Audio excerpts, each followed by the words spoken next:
أموالكم ولا أولادكم عن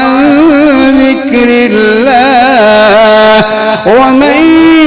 يفعل ذلك فأولئك هم الخاسرون وأنفقوا مما رزقناكم من قبل أن يأتي أحدكم الموت فيقول رب لولا أخرتني إلى أجل قريب فأصدق وأكن من الصالحين ولن يؤخر